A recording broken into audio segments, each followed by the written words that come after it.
Bangladesh premier লিগের যে টুর্নামেন্টকে একসময় বলা হতো দেশের ক্রিকেটের সবচেয়ে বড় অর্থনৈতিক শক্তি, সেই বিপিএল নিয়েই এবার বড় ধাক্কার খবর। যেখানে প্রতি বছর বিপিএল এর টিভি স্বত্ব বিক্রি হতো ২৮ থেকে ৩২ কোটি টাকায়, সেখানে এবারের আসরে সেই স্বত্ব বিক্রি হয়েছে মাত্র ১২ কোটি টাকায়, অর্ধেকেরও কম দামে। তাও সহজে নয়, হয়েছে নানা ঝামেলা আর সমঝোকার পর। তাহলে কি আর্থিক সংকটে পড়ছে বিপিএল? ক্ষতির মুখে বিসিবি আর ফ্র্যাঞ্চাইজিগুলো? বিপিএল এর টিভি স্বত্ব বিক্রি নিয়ে চলুন জানি বিস্তারিত। বাংলাদেশ প্রিমিয়ার লিগ বিপিএল মানেই ছিল বড় অঙ্কের বিনিয়োগ, জমজমাট গ্যালারি আর টিভি স্বত্ব থেকে বিপুল আয়। কিন্তু এবারের বিপিএল ঘিরে সামনে এসেছে একেবারেই ভিন্ন বাস্তবতা। জাতীয় দৈনিক সমকাল প্রকাশিত এক প্রতিবেদনে উঠে এসেছে, এবারের বিপিএল এর টিভি সম্প্রচার স্বত্ব বিক্রি হয়েছে মাত্র ১২ কোটি টাকায়।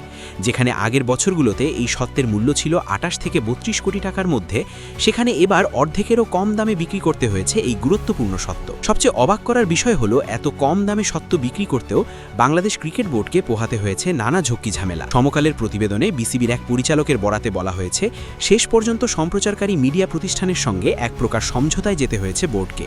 অর্থাৎ বাজারে বিপিএল এর টিভি রাইটসের চাহিদা যে কতটা কমেছে সেটাই স্পষ্ট হয়ে উঠছে। আগামী ২৬ ডিসেম্বর সিলেট পর্ব দিয়ে শুরু হচ্ছে এবারের বিপিএল।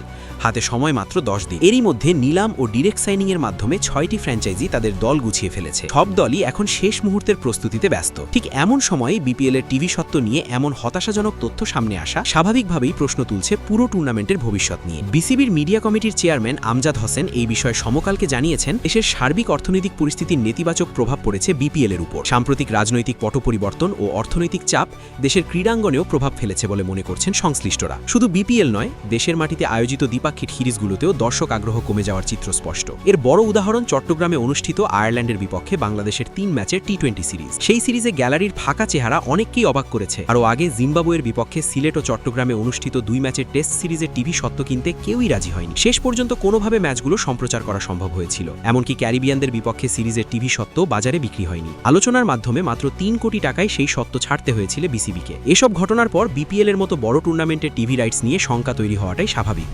বাংলাদেশ ক্রিকেট বোর্ড সাধারণত বিপিএল থেকে আয় করে থাকে টিভি স্বত্ব, টিকিট বিক্রি, গ্রাউন্ডস রাইট এবং ফ্র্যাঞ্চাইজি ফি থেকে। স্বাভাবিক পরিস্থিতিতে এসব খাত থেকে প্রায় ৭০ কোটি টাকার মতো আয় হওয়ার কথা। কিন্তু সংশ্লিষ্ট মহলের আশঙ্কা, এবছর সেই আয় কমে সর্বোচ্চ ৩৫ থেকে ৪০ কোটি টাকায় নেমে আসতে পারে। এর অর্থ দাঁড়াচ্ছে, এবারের বিপিএল আয়োজন করে লাভবান হওয়ার সম্ভাবনা খুব একটা দেখছে না বিসিবি। শুধু বোর্ড নয়, ফ্র্যাঞ্চাইজিগুলোর অবস্থাও ভালো নয়। সমকালের প্রতিবেদনে উল্লেখ করা হয়েছে, স্পন্সর জোগাড় করতেই হিমশিম খাচ্ছে দলগুলো। অর্থনৈতিক অনিশ্চয়তার কারণে বড় ব্র্যান্ডগুলো এবার অনেক বেশি সতর্ক।